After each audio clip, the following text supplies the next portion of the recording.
तो बारी है गाजीपुर सदर विधानसभा सीट के पिछले यानी कि 2017 के नतीजों से आपको रूबरू कराने के, जिससे आपको यहां के सियासी हालात को समझने में आसानी होगी। 2017 विधानसभा चुनाव में गाजीपुर सदर विधानसभा सीट पर करीब 63% वोटिंग हुई और इस सीट पर भाजपा की संगीता बलवंत ने चुनाव जीता।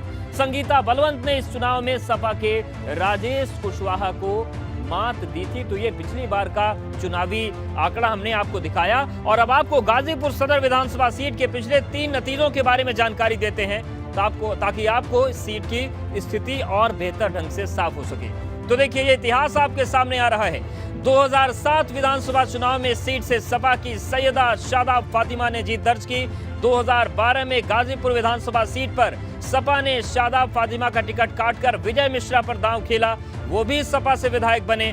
2017 में इस सीट पर बड़ा उलटफेर हुआ जब भाजपा की संगीता बलवंत ने सपा के राजेश कुशवाहा को चुनाव हरा दिया और इस सीट पर भाजपा का कब्जा हो गया। तो ये हम आपको विधानसभा का एक छोटा चुनावी इतिहास दिखा रहे थे। अब बारी है आपको उन तमाम सियासी रसूखदार चेहरों से रूबरू कराने की जो 2022 के रण में गाजीपुर सदर विधानसभा सीट से अपनी मजबूत दावेदारी पेश कर रहे हैं। और इस फेहरिस्त में पहला नंबर आता है सिटिंग भाजपा विधायक संगीता बलवंत का।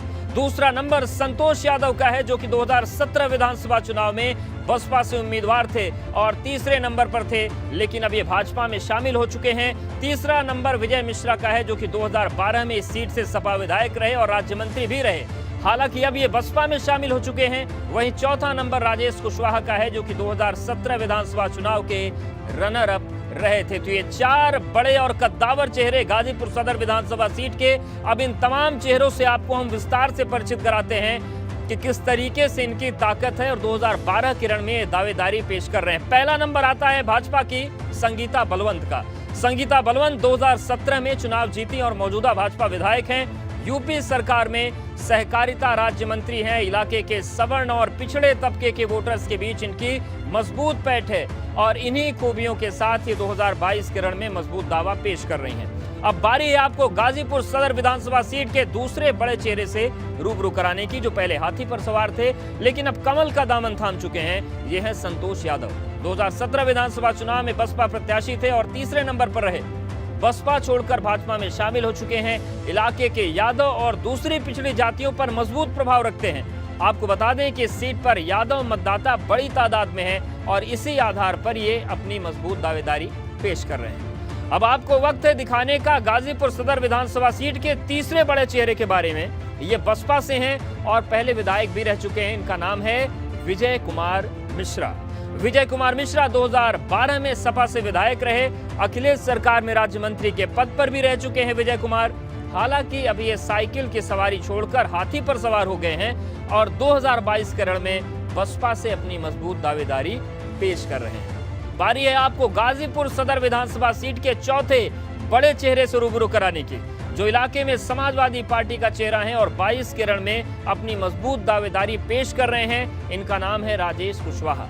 राजेश कुशवाहा 2017 विधानसभा चुनाव में सपा के रनर अप रहे। कुशवाहा समाज में राकेश कुशवाहा की गहरी पैठ है। इनकी तादाद भी इस सीट पर काफी ज्यादा है।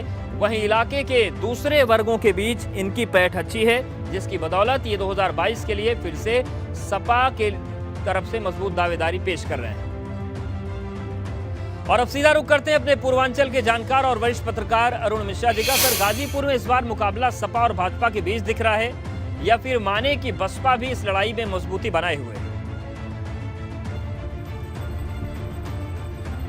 देखिए, गाजीपुर का जो पूरा प्रक्षेत्र है वो हमेशा से दलित, यादव और मुस्लिम ये तीनों का जो जिसको भी सबसे ज़्यादा वोट मिलता रहा है वही चुनाव में जीत हासिल करते रहे हैं। पिछली बार यदि 1996 से देखेंगे तो ये सपा का गढ़ रहा है। 2007 में 2012 में भी समाजवादी पार्टी ने जीत हासिल की थी। 2017 में बदलाव आया। उसके पीछे कारण ये था कि सुहेलदेव समाज पार्टी ने बीजेपी का गठबंधन था और सुहेलदेव की बड़ी तादाद में वोट उनको मिले।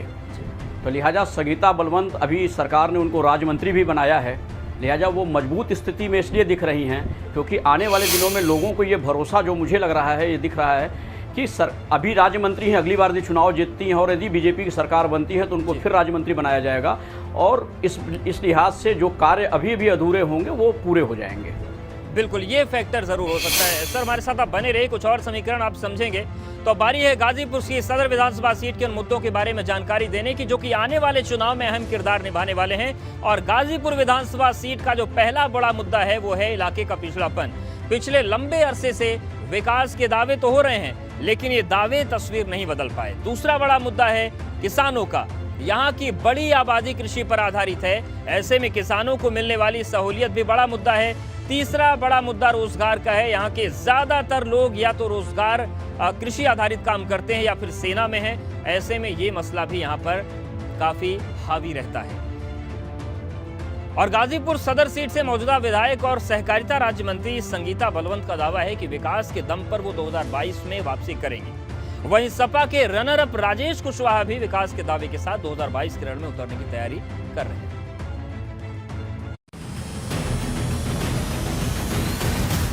भारतीय जनता पार्टी सभी वर्ग, सभी जाति, सभी धर्म को लेकर चलने वाला दल है। यह दल ऐसा है कि इसका नारा ही है सबका साथ, सबका विकास, सबका विश्वास। तो सभी लोगों के लिए हम लोगों ने काम किया है। हम लोग विकास के मुद्दे पर ही चुनाव लड़ेंगे। समाजवादी पार्टी जाति में विश्वास नहीं करती, समाजवादी पार्टी जमात में विश्वास करती है और समाजवादी पार्टी सर्व समाज को लेकर के आगे बढ़ने में विश्वास करती है। उसकी कथनी और करनी में कोई फर्क नहीं है। और गाजीपुर सदर सीट पर अब उस सत्ते के पत्ते की बात करते हैं जो सबसे अहम किरदार चुनाव में निभाता है और यह सत्ते का पत्ता है जातीय समीकरण।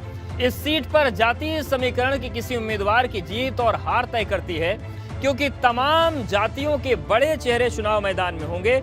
ऐसे में जो भी उम्मीदवार इस समीकरण को साध लेगा उसकी जीत का रास्ता यहां पर साफ हो सकता है। तो एक बार फिर से रुख करते हैं पूर्वांचल के जानकार और वरिष्ठ पत्रकार अरुण मिश्रा जी का। सर, जातीय समीकरण इस सीट पर बड़ा सत्ता का पत्ता है, आपको क्या लगता है किस तरीके के समीकरण इस बार कमाल करेंगे? देखिए, पिछली बार भारतीय जनता पार्टी के साथ सुहेलदेव समाजवादी पार्टी का गठबंधन था, लिहाजा जो जीत भी मिली वो कहीं न कहीं से भाजपा के पक्ष में गया। वहाँ पहले से ये जो सपा हो, बसपा हो, कांग्रेस हो या जो भी दल हैं जिनको यादव दलित और जो मुस्लिम जातियों का वोट मिलता रहा है, यदि वो एक साथ जुड़ जाते हैं तो जीत उसी पार्टी की होती रही है। मैं एक छोटी सी जानकारी और आपको दे दूं, पिछले चुनाव में भले ही इस बार चुनाव में सुहेलदेव पार्टी साथ में नहीं है भाजपा के साथ, अभी तक जो देखा गया है चुनाव में जो बातचीत सामने आ रही है, लेकिन उनके साथ निषाद पार्टी जुड़ गया है, उनके साथ अपना दल के भी वोटर उनके साथ जुड़ने जा रहे हैं। तो कहीं न कहीं इस बार का त्रिकोणीय संघर्ष होने जा रहा है। एक बात और, इस बार सदर विधानसभा में आम आदमी पार्टी का भी दखल होने जा रहा है। आम आदमी पार्टी की भी अपनी तैयारी शुरू कर दी है, ये बात अभी सामने आ रही है। वहाँ प्रत्याशी घोषित किए जा चुके हैं आम आदमी पार्टी से। तो लिहाजा इस बार भी जो जातीय समीकरण किसके पक्ष में जाएगा, ये चुनाव भी आने दीजिए और नज़दीक जब तक जैसे जैसे आएगा वो दिख जाएगा। बिल्कुल, मतलब त्रिकोणीय भी और बहुकोणीय मुकाबला भी हो सकता है। सर, बहुत धन्यवाद आपका हमारे साथ जुड़ने